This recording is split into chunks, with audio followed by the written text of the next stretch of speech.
Olá, terceirão.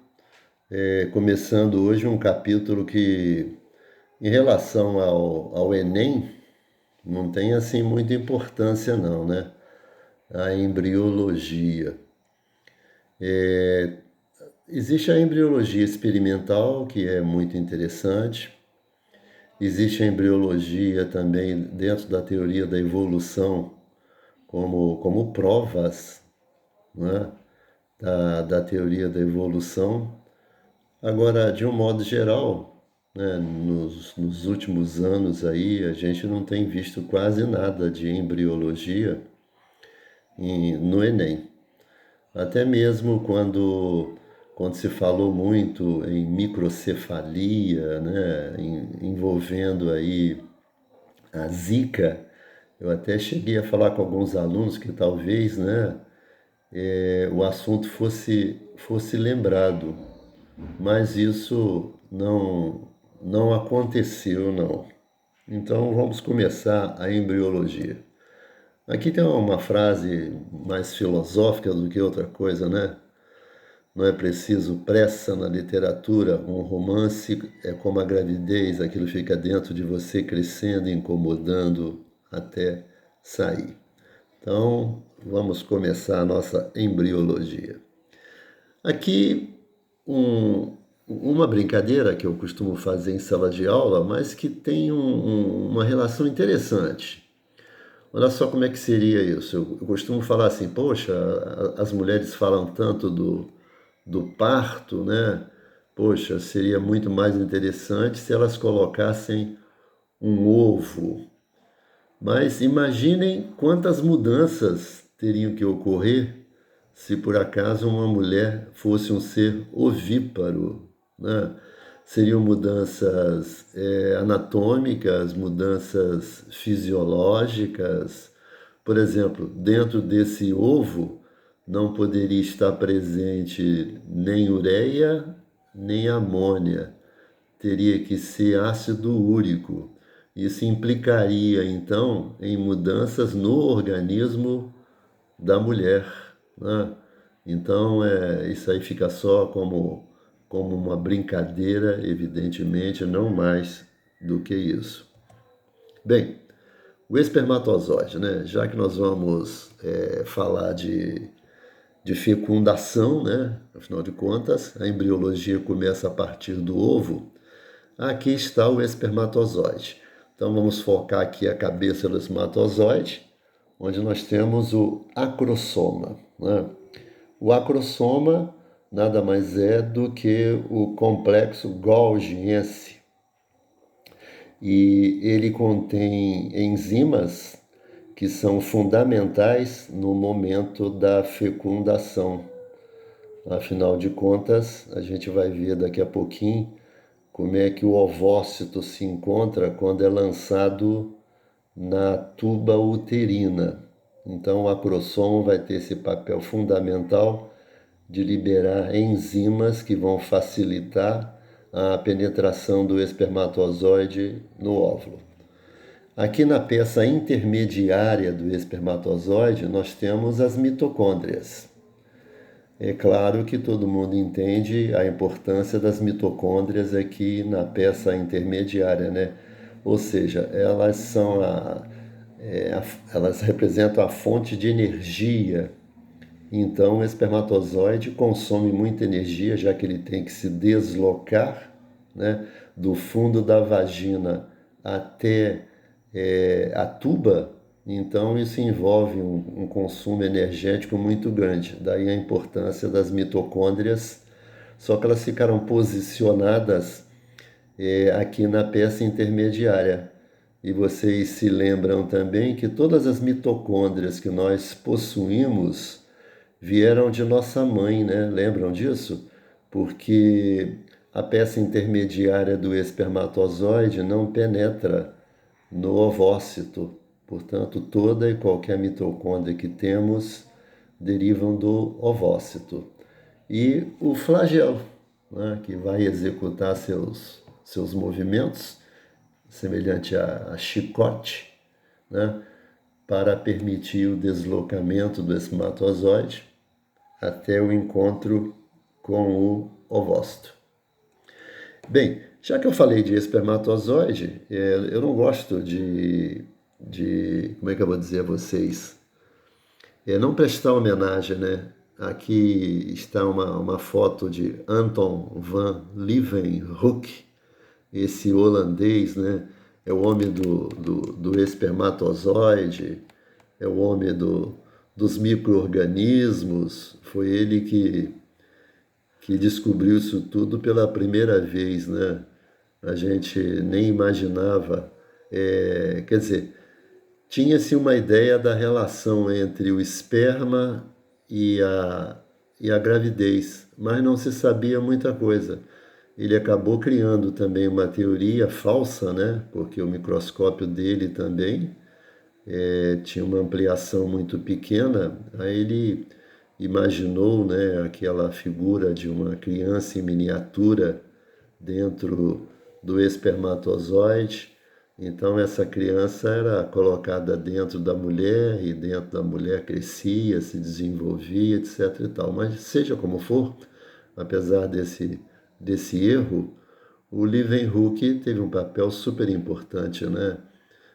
Não só aí nessa descoberta do espermatozoide, mas especialmente a descoberta dos micro-organismos. Ele não era um biólogo, o negócio dele era lente, né? Mas ele foi super importante na história da biologia.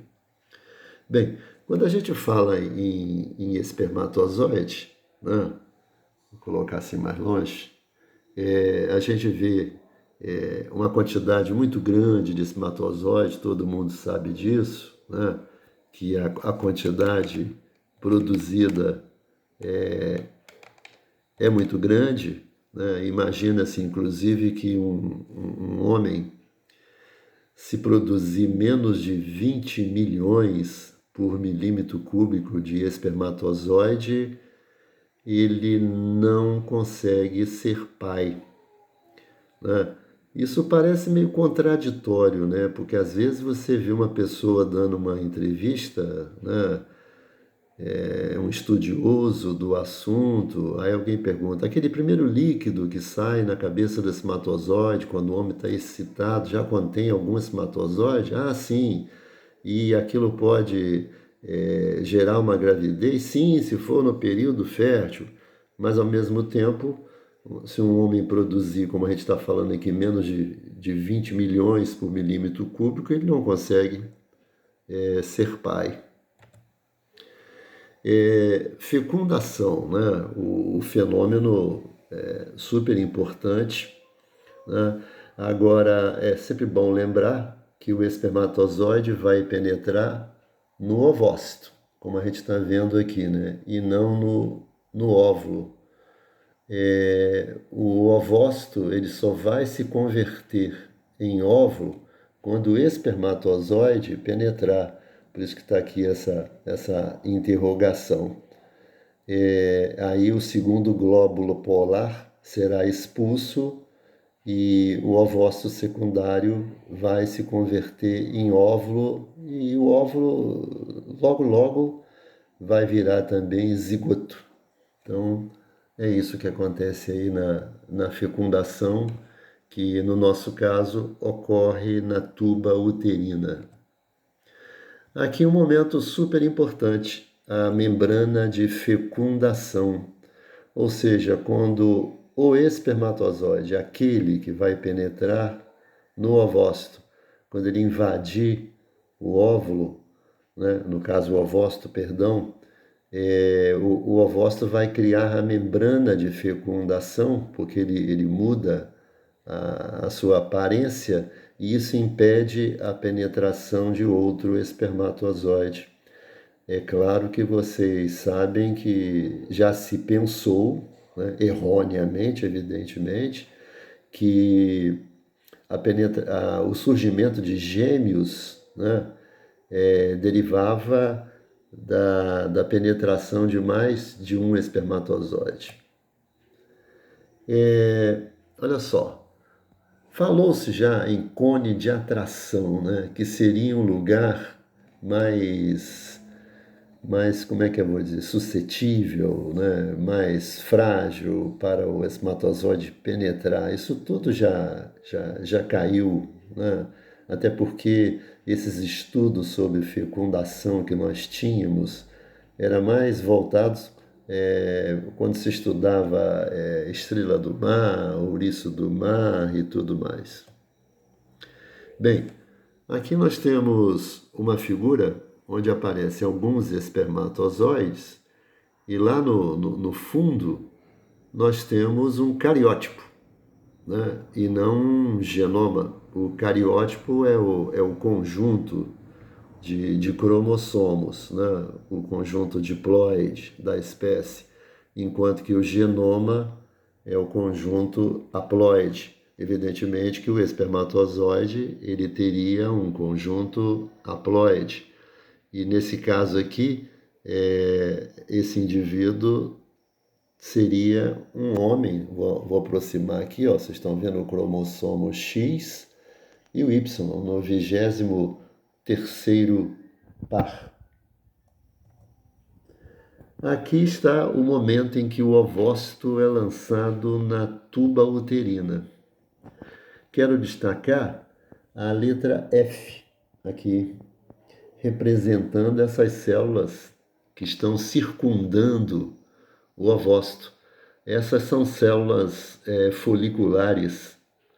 Elas pertencem ao folículo, né, onde o ovócito foi, vamos dizer assim, amadurecido dentro de um dos ovários. Os espermatozoides em conjunto vão ter que romper essa barreira para que a fecundação seja possível. Daí a importância de tantos espermatozoides. A gente sabe também que os espermatozoides podem enfrentar a acidez, né? Pode acontecer também de macrófagos, né, fagocitarem alguns espermatozoides. Daí se dizer que se faz necessária a produção, então, de pelo menos 20 milhões de espermatozoides por milímetro cúbico. Abaixo disso, a quantidade de espermatozoide que chegaria aqui no ovócito seria insuficiente para romper esse conjunto aqui das células foliculares, a chamada corona radiata. Bem, consequências da fecundação. Coisa muito simples de se entender, né? Ou seja, houve uma fecundação. Aí, o que acontece? Bem, o espermatozoide é uma célula haploide. O óvulo é uma célula haploide. Então, haploide com haploide, nós teremos o restabelecimento da diploidia. A determinação do sexo, que vai depender do cromossomo sexual que o espermatozoide carrega, né? Se o espermatozoide carrega o cromossomo X com o cromossomo X do óvulo, teremos XX, portanto, sexo feminino. Se o espermatozoide carrega o cromossomo Y com o X do óvulo, teremos XY, portanto, uma menina. A determinação do sexo não é tão simples assim, né?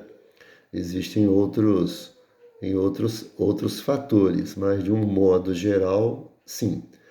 E outra coisa que é fundamental também é a ativação do zigoto, para que ele entre em mitoses, né, e comece a formar o embrião.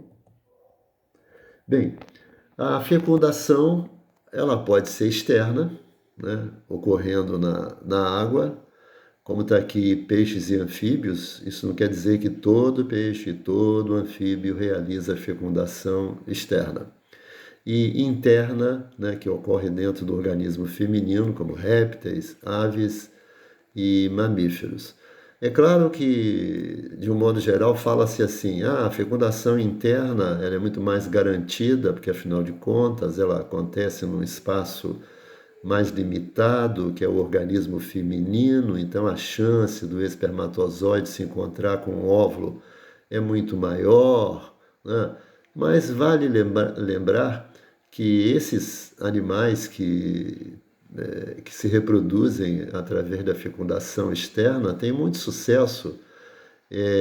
Muitos peixes, né, que têm fecundação externa tem uma população assim imensa, mostrando como a fecundação externa ela é eficiente. E agora é o seguinte, uma coisa que eu acredito que o Enem jamais vai explorar, né? Que vocês lembrem aí de uma classificação do, dos óvulos, né? Ou dos ovos, de acordo com o vitelo. O vitelo é o alimento armazenado no ovo. Dependendo do animal, né, a gente tem o tipo de ovo. Por exemplo, oligolécito. Oligo significa pouco, né? Oligo é pouco vitelo. Heterolécito tem uma distribuição assim heterogênea do vitelo no interior do ovo. Centrolécito, como o nome já diz, o vitelo vai se localizar no centro. E telolécito tem uma concentração muito grande de vitelo. E aqui, o que é o vitelo exatamente? Aí, o alimento armazenado no óvulo é conhecido como vitelo. Trata-se de uma mistura de lipídios, carboidratos, proteínas e outras substâncias, né? É o que vai garantir a alimentação e também o desenvolvimento do filhote. Afinal de contas, né? O vitelo fornece matéria-prima não só para fornecer energia, mas também para permitir a construção da matéria viva. Nós sabemos disso, né? Nos mamíferos, o vitelo é tão reduzido que seu ovo também pode ser chamado de alécito, né? Como se não tivesse vitelo. E aqui vem uma pergunta, que é uma pergunta assim, um tanto quanto lamarquista, né? Por que há tão pouco vitelo no ovo dos mamíferos? Isso induz a pessoa a responder o seguinte: no caso dos mamíferos placentários, por exemplo, a mulher, né? Nós somos mamíferos placentários. O que acontece? Quem alimenta o embrião, né? Não é exatamente o vitelo, mas sim os nutrientes que derivam do sangue materno, passando para o sangue do embrião e depois do feto. Então é por essa razão que nos mamíferos o vitelo é tão reduzido, né? Aí seria uma coisa assim bem lamarquista, né? Bem, e agora uma identificação desses ovos, né? Aqui está o ovo oligolécito. Observem que ele tem pouco vitelo realmente. Esse vitelo, que tem uma quantidade muito reduzida, é suficiente para o desenvolvimento do embrião? Claro que não, principalmente no que diz respeito a mamífero. Mas você pode encontrar esse ovo também no equinodermo.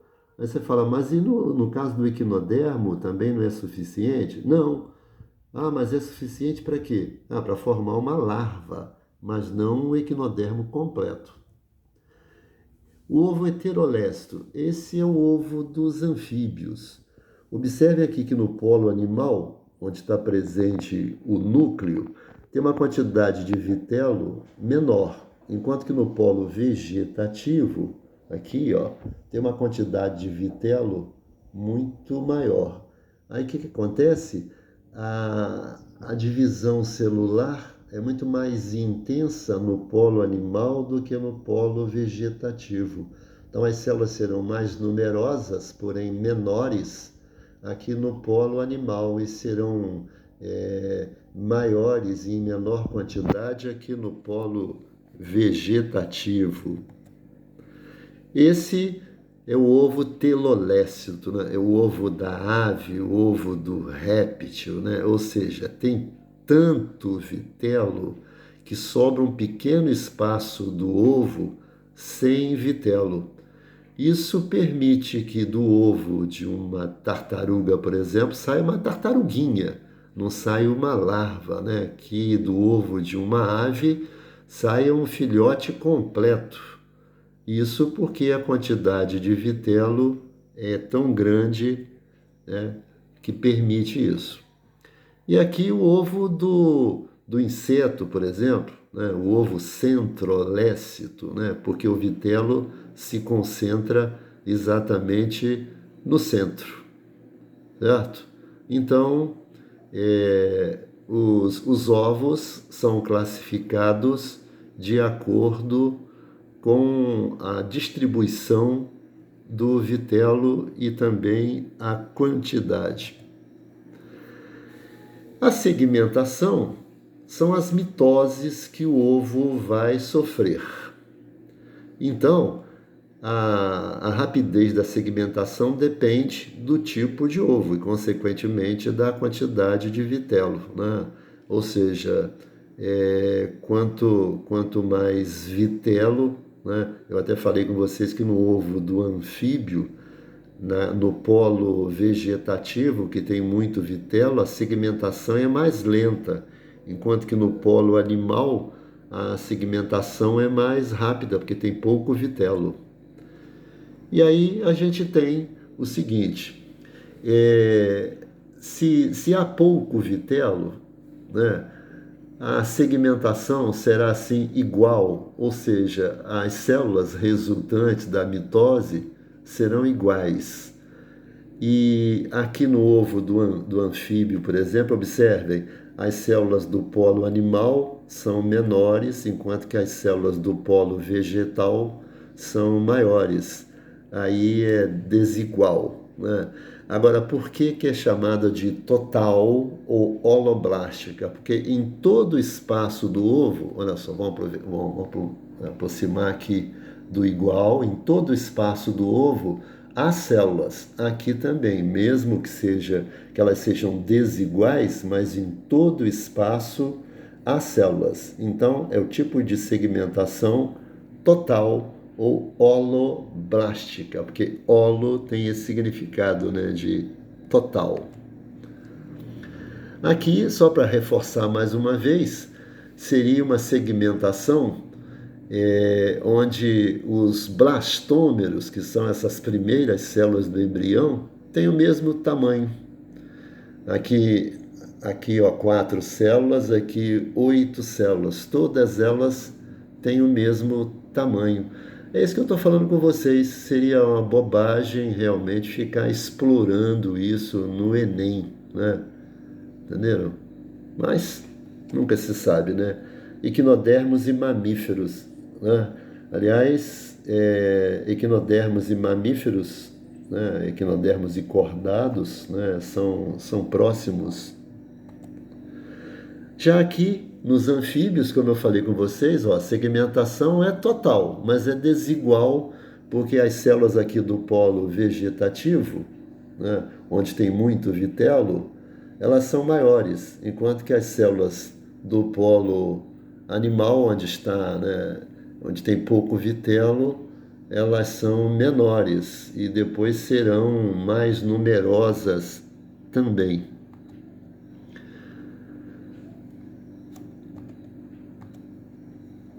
Agora nós temos a segmentação que é parcial ou meroblástica, né? Então vamos pegar aqui. Esse é o ovo do réptil e da ave. Observem por que é parcial. Nessa parte aqui de baixo, que é o polo vegetativo, não houve segmentação. Só houve segmentação lá em cima, realmente. Aí. Por isso que ele é até chamada de discoidal, né? Só houve a segmentação aqui, não atingiu todo o ovo. Daí ser parcial ou meroblástica. Como acontece também com o ovo dos insetos. Já que o vitelo se concentra aqui no meio, a segmentação é na superfície. Daí o nome superficial. Mas a classificação geral é essa aqui, né? Ó, parcial ou meroblástica. A anterior, ela é total ou holoblástica. Essa é parcial, né? Ou meroblástica. E daqui para frente, nós vamos fazer o seguinte: nós vamos pegar um animal marinho muito pequeno, e ele, em todos os livros, é ele que serve de referência para o estudo da embriologia, que é o animal anfioxo, um dos primeiros cordados. Então, a gente, numa segunda etapa, a gente vai ver exatamente isso, e aí vamos completar esse estudo da embriologia.